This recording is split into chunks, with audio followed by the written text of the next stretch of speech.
थार ऐसी बदनाम कर रखी है लोगों ने कि जो अगर आप नया डलवाओगे तो 1.5 से 2 लाख रुपए का है। सबसे बड़ा नेगेटिव पॉइंट मुझे यही लगता है भाई। सिटी में तो खून पी लेगी आपका ये, मतलब मान के चलो तुम्हारा डीजल नहीं पिएगी?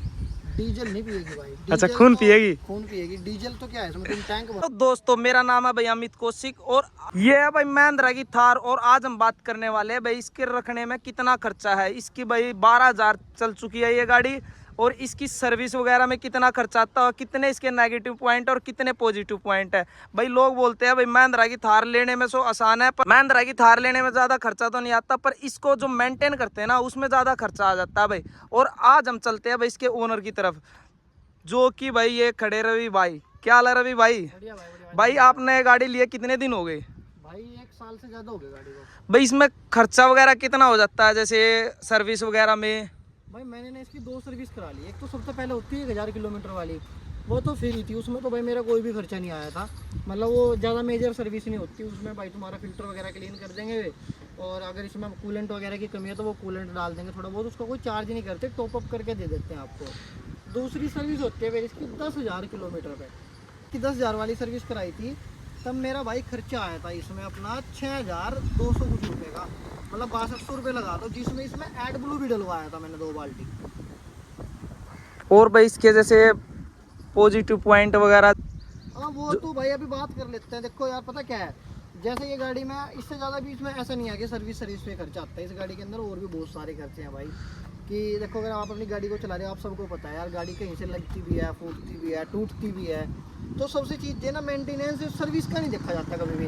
क्योंकि सर्विस अगर आपने कोई सोचो यार फॉर्च्यूनर ले ली, BMW ले ली, मर्सिडीज ले ली, कोई भी गाड़ी ले ली आपने, मेनली आप उसको सर्विस से डिसाइड नहीं कर सकते कि उस गाड़ी का मेंटेनेंस लो है या हाई है। डिसाइड होता है गाड़ी के पार्ट से। अगर 1% आपकी गाड़ी का फॉर्च्यूनर कहीं से लग जाए, या भाई मारुति की स्विफ्ट भी कहीं से लग जाए, तो सबसे पहले तो आपको उसका बम्पर ही डलवाना पड़ेगा ना। सर्विस तो फिर भी 10,000 रुपये करवाओगे, और बम्पर तो रोज लग सकता है। क्या बम्पर तो रोज करवा के लाओ, कल फिर लग जाए। तो बम्पर जो स्विफ्ट का आता है वो आता है 3500 रुपये का, और अगर तुम उसको भाई लॉक वगैरह भी डलवाओगे तो मतलब टोटल मिला के 4-4.5 रुपये का बम्पर पड़ता है। फिर दूसरी उसमें एक और नेगेटिव पॉइंट है, आपको वो बम्पर ब्लैक कलर में मिलेगा। आपकी गाड़ी कोई सी कलर की हो, आपको वो पेंट ही कराना पड़ेगा। तो एजेंसी वाले आपको उसको पेंट करके देंगे, पेंट का चार्ज अलग होगा। मतलब टोटल मिला के अगर आप स्विफ्ट का बम्पर डलवा रहे हो तो भाई 5,000 रुपये आपको कम से कम लगाने पड़ेंगे अपनी गाड़ी में। लेकिन थार के अंदर आपका यह बेनिफिट हो जाता है भाई। देखो इसके जो पार्ट है ना, ये साइड के बम्पर है, ये क्लाइडिंग है, ये सब के सब ना मैट है। मतलब ये पहले से ही ऐसे दे रखे हैं कंपनी ने, और ये इन पर कोई पेंट है ही नहीं। बनाए और आपको दे दिए, बनाए और डायरेक्ट आपको दे दिए, आपकी गाड़ी में लगे हुए हैं। अब आपको ये पेंट कराने की जरूरत नहीं है। अगर आपकी गाड़ी का बम्पर टूट गया, कितने रुपए का होगा अमित भाई, ये आप ही बताओ आइडिया लगा। ये भाई 4-5 हजार का तो आराम से होगा। मैं आपको बोल लूँ अगर ओनली 2700 रुपये का बम्पर है भाई, ये स्विफ्ट वगैरह से भी सस्ता पड़ जाता है। बहुत सस्ता पड़ जाता है। थार ऐसी बदनाम कर रखी है लोगों ने कि बहुत ज़्यादा खर्चा है। 2700 रुपये का ये बम्पर है, जिसमें भाई इसमें अगर आपको अंदर के अगर वे भी टूट गए इसके लॉक वगैरह, तो वे भी आपके 700 रुपये के आ जाएंगे। तो मतलब टोटल मिला के 3500, और लेबर चार्ज भी लगा लो आप 4,000 रुपये में आपका बम्पर पूरा रोज तोड़ दो। पहली बात तो टूटता नहीं भाई, आप इसको जैसे मर्जी कहीं भी बिठा लो, इसमें ना तो स्क्रैच दिखता, क्योंकि ये पहले इस पर कोई पेंट ही नहीं है। स्क्रैच दिखेगा कैसे? अब वाइट पे स्क्रैच आएगा, ब्लैक पे स्क्रैच आएगा, दिखेगा। ये तो पहले ही मैट दे रखा है कंपनी ने। आप इस पे स्क्रैच जो मार लो वो इतने ज़्यादा शो नहीं होते हैं, मतलब। तो ये यहाँ आपका बेनिफिट है। तो सर्विस वगैरह भूल जाओ आप। इसकी साइड की एक लाइटिंग आपकी 500 रुपये की आ जाती है। अगर आपका ये फेंडर टूट गया, आप अपनी गाड़ी में एक बार अपना फेंडर तोड़ के देख लेना, स्विफ्ट में भी पता लग जाएगा आपको कितने रुपए का है भाई। स्टील का आता है पूरा, कम से कम आपका 10 से 12,000 रुपये का खर्चा हो जाएगा, और यहाँ आपका 500 रुपये बच ज़्यादा से ज़्यादा। मतलब इंडिकेटर भी टूट गया ना, 60 रुपये का इंडिकेटर है इसमें। मतलब इसकी जितनी भी साइडों में है सारा कुछ ऐसा ही मिलेगा भाई, कहीं से भी लगेगी गाड़ी तो। टोटल आप पूरी गाड़ी चलाओ 1 साल तक, पूरी गाड़ी को खिंडाओ, जहाँ मर्जी कुदाओ, जैसे आपके सारे चीज़ टूट जाए। जैसे मेरा बम्पर देखो भैया टूटा हुआ है, ठीक है, तो मैं अभी इसको नहीं बदलवा रहा। रीज़न क्योंकि यार मुझे इतना ज़्यादा फील नहीं देता। हाँ साथ में इसकी क्लाइडिंग और सामने के बम्पर वगैरह एक साथ ही चेंज करा दूंगा। ओनली 13,000 रुपये मेरे लगेंगे। फ्रंट का, बैक का, साइड के सब बम्पर चेंज हो जाएंगे, बिल्कुल नहीं बन जाएगी गाड़ी। और इसके नेगेटिव मतलब 2 साल आपने इतनी चला दी है गाड़ी, हाँ, तो इसके नेगेटिव पॉइंट है यार। सबसे पहला तो ये गाड़ी डीजल है, इसके अंदर ना एड ब्लू डलवाना पड़ता है भाई, और एड ब्लू डलवाते मैं परेशान हो लिया। मतलब तुम इसको 2-3 हज़ार किलोमीटर की ट्रिप पे ले जाओ, आपका एड ब्लू खत्म हो जाएगा, इसमें एड ब्लू डलवाना पड़ेगा। दूसरा, इसके अंदर ना DPF फिल्टर दे रखा है। अगर तुम इस गाड़ी को हाईवे पे नहीं चला रहे ना, तो ये भाई आपको बोले कि रोज़ दुखी कर देंगे। मतलब इसका फिल्टर चोकड हो जाएगा, और फिर आपको फिल्टर चोक होने के बाद या तो इसको रीजनरेशन करना पड़ता है, या इसको हाईवे पे भगाना पड़ता है गाड़ी को कम से कम 15 से 20 किलोमीटर। अब मतलब ये खर्चा मान लो आप, एक हफ्ते में 1 दिन के अंदर अंदर आपको हाईवे पे लेके ही जानी पड़ेगी।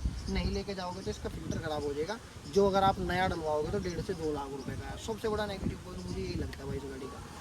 फिर तो ये बात सही होगी भाई, खर्चा मांगती है गाड़ी, हाँ मतलब भाई चलानी पड़ेगी आपने लिए, चलानी पड़ेगी। खड़ी करने के लिए नहीं है ये गाड़ी कि भाई तुमने ले ली, और वो भी हाईवे पे। अगर तुम्हें सिटी में चलानी है ना 2-4 किलोमीटर, तो भाई पेट्रोल लाना, डीजल मत लाना। आपको अपनी गाड़ी अगर चलानी है, रोज का 50-60 किलोमीटर की रनिंग है, तो डीजल गाड़ी लो। हाईवे पे 1 हफ्ते में जरूर एक बार निकाल लो, और तो भाई ज़्यादा नुकसान हो जाएगा आपका। एवरेज वगैरह क्या रहती है इसकी? एवरेज तो भाई सिटी में तो खून पी लेगी आपका ये, मतलब मान के चलो तुम्हारा डीजल नहीं पिएगी? डीजल नहीं पिएगी भाई। अच्छा, खून पिएगी? खून पिएगी। डीजल तो क्या है इसमें, तुम टैंक भरवाओ, 150-200 किलोमीटर चलाओ, टैंक खाली हो जाएगा। ऐसा क्या एवरेज रहती है इसकी गाड़ी? 6-7 की एवरेज रहती है ऑलमोस्ट। पर भी डिपेंड करता है कि भाई आप कैसे चला रहे हो, रश ड्राइविंग कर रहे हो या पंजा हल्का रख रहे हो। जैसा आप चलाओगे वैसे ही ये माइलेज देगी भाई। और कोई प्रॉब्लम आई हो जो आपको फेस तो करनी हाँ, पड़ी हो? बहुत सारी प्रॉब्लम फेस करनी पड़ी है गाड़ी में। टेक्निकल प्रॉब्लम तो आई जाती है कभी कभी, जैसे कि भाई मैंने इस गाड़ी में कभी इसके कोई फ्यूज उड़ जाता है, कभी कोई फ्यूज उड़ जाता है। इतना महंगा नहीं है, 5-10-100 रुपये के फ्यूज डल जाते हैं। फिर वो एजेंसी से नहीं मिलते? एजेंसी से नहीं मिलते, फिर भी दूसरा डाल के देते हैं भाई, किसी और गाड़ी से निकाल के। दूसरी गाड़ी का निकाल के हाँ, नई गाड़ी का निकाल के देते हैं ना, जैसे पिछली बार भी निकाला था इसका फ्यूज। वही है, किसी और दूसरी गाड़ी। कई गाड़ियों में, नई गाड़ी में नहीं मिलता उनकी। हाँ बिल्कुल सही कह रहे हो। वो दिखाया था उस दिन, ठीक है, जब साथ में गए थे, तो इसका फ्यूज दूसरी गाड़ी से निकाल के दिया था। पहले तो बोले 1 हफ्ते में आ जाएगा, फिर 1 हफ्ते वेट करवाया, फिर जब नहीं आया तो फिर किसी दूसरी गाड़ी एक्सीडेंटल गाड़ी थी उसके निकाल के इसमें दे दिया। ऐसा ही और कोई भाई दिक्कत? बस इससे ज़्यादा कोई यार है नहीं, मतलब बढ़िया है भाई। मतलब पॉजिटिव भी है इसके, आपको कहीं से भी कुदानी पड़ती है। हाँ पॉजिटिव तो है, नेगेटिव में भी भाई यार देखो स्पेस वगैरह नहीं है गाड़ी के अंदर, फैमिली के लिए मत ले लेना। और टूर वगैरह पे जाए तो? टूर वगैरह पे 2 बंदे आराम से भाई जहाँ मर्जी ले जाओ गाड़ी को। 4x2 है तब भी ले जाओ, कोई दिक्कत नहीं है। ये नहीं रुकती भाई कहीं भी, जैसे मर्जी कुदाओ, जहाँ मर्जी ले जाओ गाड़ी को। गाड़ी के अंदर सस्पेंशन हार्ड दे रखे हैं।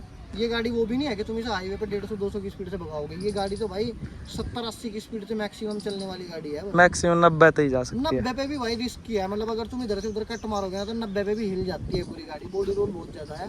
अगर तुम अपनी गाड़ी बिल्कुल सही चलानी है, इज्जत के साथ, कि हाँ भाई कोई दिक्कत ना आए, तो मैं तो ये बोलूँगा भाई मिनिमम स्पीड पे चलाओ अपनी गाड़ी को। 80-70-80 एवरेज भी पता कितने का निकाल के देगी उस टाइम पे, 17-18 का हाईवे पे। मतलब 7-8 से सीधा 17-18 पे? हाईवे पे भाई, हाईवे के लिए मैं क्या बोल रहा हूँ आपको, 1 हफ्ते में 1 दिन हाईवे पे लेके जानी पड़ेगी आपको अपनी गाड़ी। क्योंकि महिंद्रा हो या कोई भी गाड़ी हो भाई, सब हाईवे के लिए ज़्यादा बनी हुई है। पर लोग आज के टाइम पर शोबाजी के लिए ले लेते हैं। घर से निकलेंगे 1 किलोमीटर घुमाएंगे ला के फिर खड़ी कर देंगे, 2 किलोमीटर घुमाएंगे फिर ला के खड़ी कर देंगे, तब ज़्यादा प्रॉब्लम आती है गाड़ी को। अब तुम्हें इसके भाई सबसे बढ़िया पॉइंट बताता हूँ जो मुझे इस गाड़ी में सबसे ज़्यादा पसंद है। देखो यार, ये गाड़ी एक ऐसी गाड़ी है जो आपको 15 लाख रुपए में मिल जाती है। इस रेंज में आप क्रेटा ले लो, सेल्टोस ले लो, वेन्यू का टॉप मॉडल ले लो, नेक्सॉन ले लो, ये सारी गाड़ी आपको इस रेंज में मिल जाएंगी। लेकिन जो फील आपको इस गाड़ी के अंदर आएगी भाई, ट्रस्ट में ब्रदर, जहाँ तुम इस गाड़ी को बैठ के चलाओगे, इसकी जो हैंडलिंग है, इसके बाद तुम्हें फॉर्च्यूनर में आ सकती है और किसी भी गाड़ी में नहीं आएगी। और इस गाड़ी की सीट को भी तुम एडजस्ट कर सकते हो यहाँ से। इस सीट की हाइट एडजस्ट हो जाएगी, जितना मर्जी इसको ऊपर उठा लो और जितना मर्जी इसको नीचे कर लो यहाँ से। ये मतलब हाइट एडजस्टेबल सीट भी गाड़ी के अंदर दे रखी है भाई कंपनी ने। मतलब छोटे आदमियों के लिए भी है? हाँ, जिनकी हाइट कम है ऊपर उठा लो जिसको, ऊपर उठा लो। जैसे हमारे घर में जैसे है जिनकी थोड़ी बहुत हाइट कम है, यही करते हैं, ऊपर उठा लेते हैं, बिल्कुल चलाते हैं आराम से। अब इसमें ना देखो मैट वैट भी तुमने थार वालों ने, महिंद्रा वालों ने खुद ही डाल के दे रखे हैं, देख रहे हो ना, ये कंपनी फील्ड मैट है। पूरी गाड़ी में होंगे नीचे फ्लोर पे। फिर भी उसके बाद अगर तुम्हें एक्स्ट्रा मैट डालने हैं तो भाई ऐसे डाल सकते हो जैसे मैंने डाल रखे हैं, लेकिन इसके नीचे मैट है, पहले से ही मैट है इसके नीचे। हाँ, ये तो देखा है कि दूसरी गाड़ियों में अगर लेते हैं ना तो उनसे बाहर से डलवाने के लिए कपड़ा सा आता है उनमें। हाँ। इसमें मैट आता है अंदर प्रॉपर। और मारुति में तो खास तौर से, मारुति छोड़ दो भाई, कोई भी ले लो, अंदर मैट डलवाने ही पड़ेंगे आपको। अब तो भाई हमने देखो ओनर से भी मिलवा दिया, जिस गाड़ी का भाई सारे बम्पर वगैरह 10-12 हज़ार रुपये के आ जाते हैं, हाईवे पे 17-18 की माइलेज दे देती है। भाई ये गाड़ी महंगी कैसे होगी? भाई लोग वैसे ही कहते रहते हैं भाई थार लेने से भाई इतना खर्चा आ जाता, इतना खर्चा आ जाता, पर मैं नहीं मानता। देखो हाईवे पे तो हर गाड़ी चलानी पड़ती है और हाईवे पे हर गाड़ी एवरेज देती है, तो ये भी भाई 17-18 की एवरेज दे देती है। और बम्पर देखो भाई, मारुति वालों से भी सस्ते बम्पर पड़ जाते हैं इस गाड़ी के। तो अगर वीडियो अच्छी लगी है तो भाई लाइक और शेयर ज़रूर कर देना और चैनल को सब्सक्राइब ज़रूर कर देना भाई।